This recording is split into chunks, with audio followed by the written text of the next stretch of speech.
নমস্কার বন্ধুরা, হিন্দু ধর্মে বিবাহিত মহিলাদের হাতে শাখা, পলা ও চুড়ি না থাকলে বিশ্বাস করা হয় যে তাদের মেকআপ অসম্পূর্ণ। আজ ভিডিওতে আমরা শাখা, পলা, চুড়ি সম্পর্কে গুরুত্বপূর্ণ কথা বলতে যাচ্ছি, যা সব মা বোনেদের জেনে রাখা উচিত। প্রতিটি মহিলার জীবনে শাখা, পলা ও চুড়ির অনেক গুরুত্ব রয়েছে, কারণ এগুলি তার স্বামীর জীবনের সাথে সাথে সরাসরি সম্পর্ক। ধর্মীয় বিশ্বাস অনুযায়ী প্রত্যেক নারীকে তার স্বামীর দীর্ঘায়ু কামনায় এসব পড়তে হয়।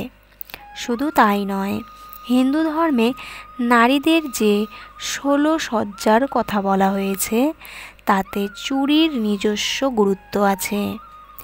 আজকের ভিডিওতে বলবো চুড়ি সম্পর্কিত কিছু গুরুত্বপূর্ণ নিয়ম যা আপনার মাথায় রাখা উচিত, যেমন ভাঙা চুড়ি কোথায় রাখতে হবে এবং পুরনো চুড়ি দিয়ে কী করবেন।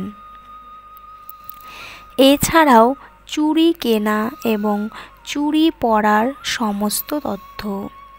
চলুন জেনে নেওয়া যাক চুড়ি সংক্রান্ত কিছু গুরুত্বপূর্ণ বিষয় যা সবসময় মাথায় রাখা উচিত।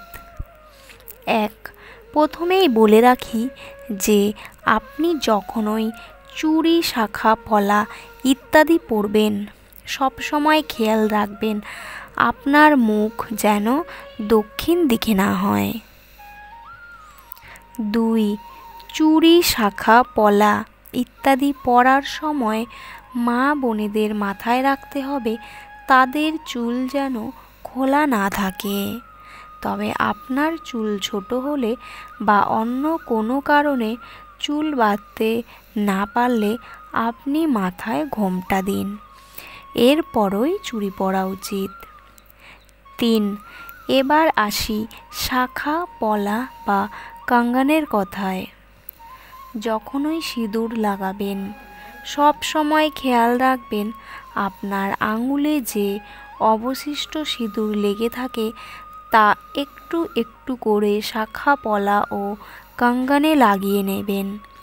বলা হয় এতে বিবাহিত দম্পতির আয়ু বাড়ে, তাই এটা মাথায় রাখুন।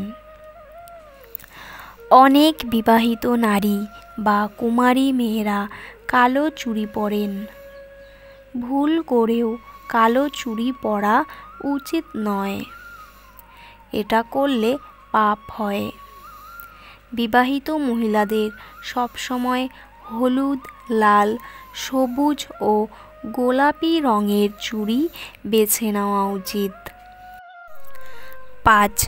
চুড়ি সম্পর্কিত পরবর্তী জিনিস যা আপনার সর্বদা মনে রাখা উচিত তা হলো আপনার চুড়ি কখনোই অন্য কোনো মহিলাকে দেবেন না এবং আপনি নিজেও অন্যের চুড়ি পরবেন না। আপনি যদি এটি করেন তবে আপনি আপনার বাড়িতে ঝামেলাকে আমন্ত্রণ জানান। 6. সূর্যাস্তের সময় অর্থাৎ প্রদোষের সময় কোনো বিবাহিত মহিলার চুড়ি, শাখা, পলা ইত্যাদি পরা উচিত নয়।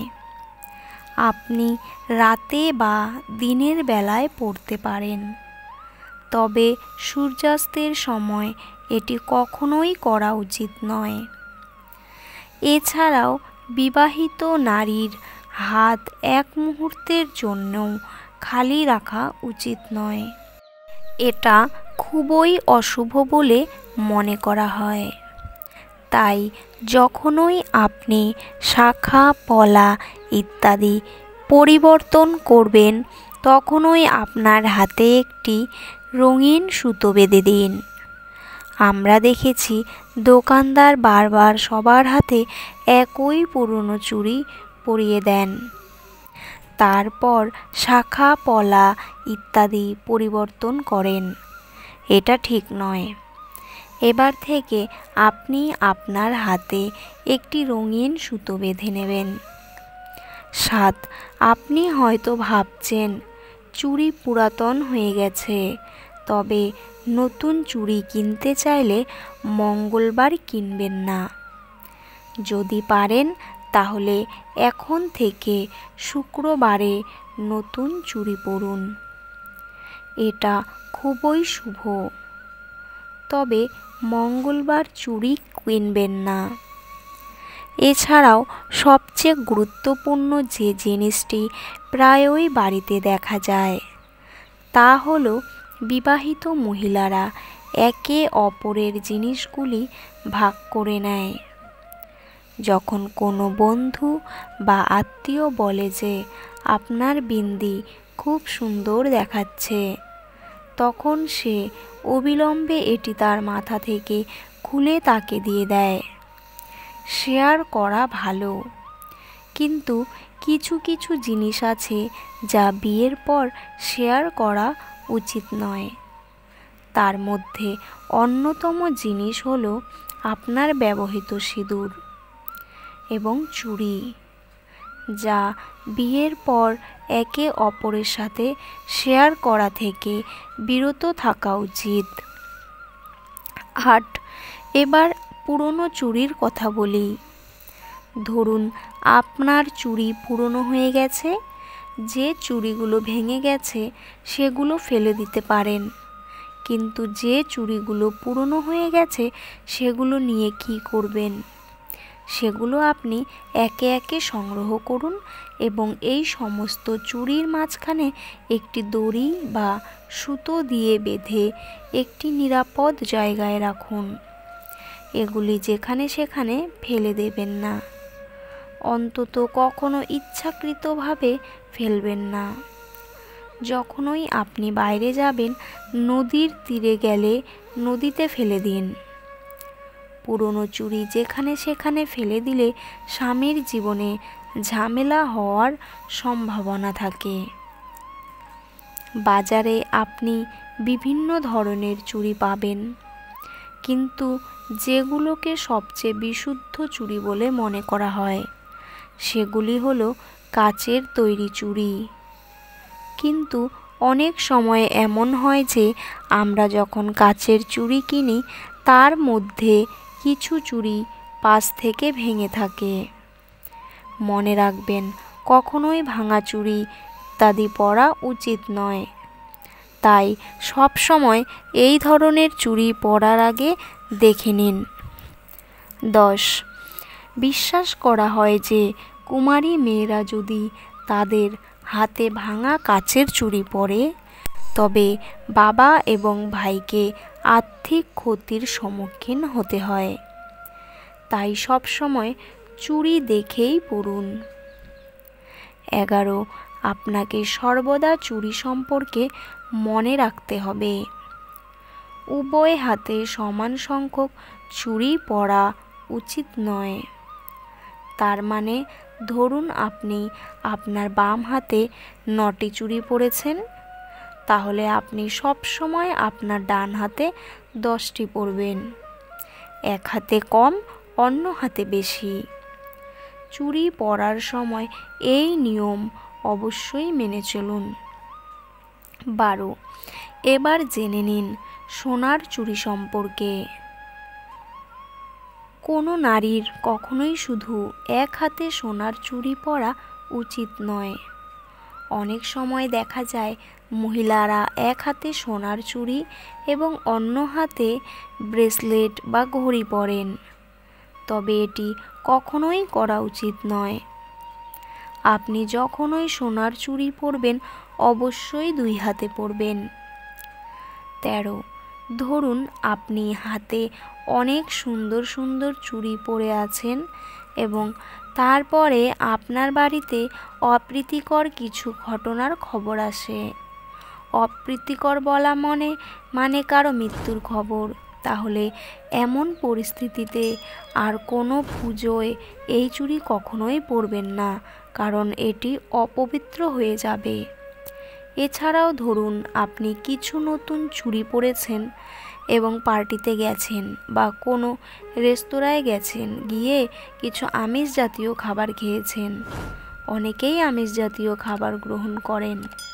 এমন পরিস্থিতিতে এই চুড়িগুলো পরার সময় যদি আপনি আমিষ খাবার খেয়ে থাকেন, তাহলে আর কোনো পুজোয় ওই চুড়িগুলি পরবেন না।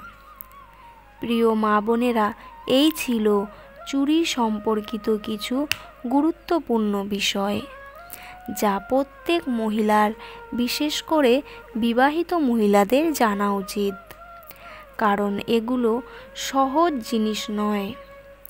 এটি আপনার সোহাগের প্রতীক।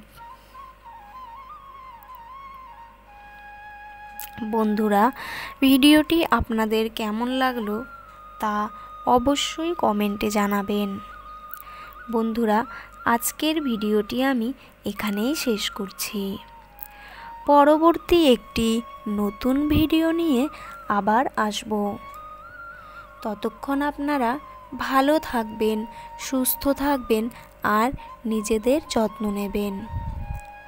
আর আমার ভিডিওটি যদি ভালো লেগে থাকে তাহলে অবশ্যই চ্যানেলটি সাবস্ক্রাইব করে পাশে থাকা বেল আইকনটি প্রেস করে দেবেন, যাতে করে আমার ভিডিওটি আপলোড করার সঙ্গে সঙ্গে আপনাদের কাছে দ্রুত চলে যায়।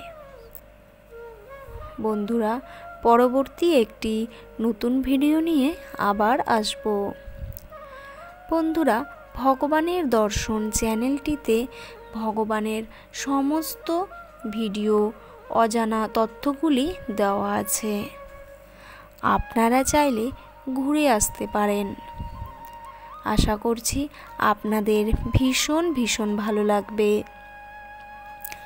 বন্ধুরা, ভিডিওটি কেমন লাগলো তা অবশ্যই কমেন্টে জানাবেন। আর কমেন্টে হর হর মহাদেব বা জয় শ্রীকৃষ্ণ লিখতে ভুলবেন না। বন্ধুরা, আজকের মতো এখানেই শেষ করছি। আবার খুব তাড়াতাড়ি আসব নতুন একটি ভিডিও নিয়ে। আপনারা ভালো থাকবেন। আর আমার পুরো ভিডিওটি দেখার জন্য আপনাদের অসংখ্য অসংখ্য ধন্যবাদ।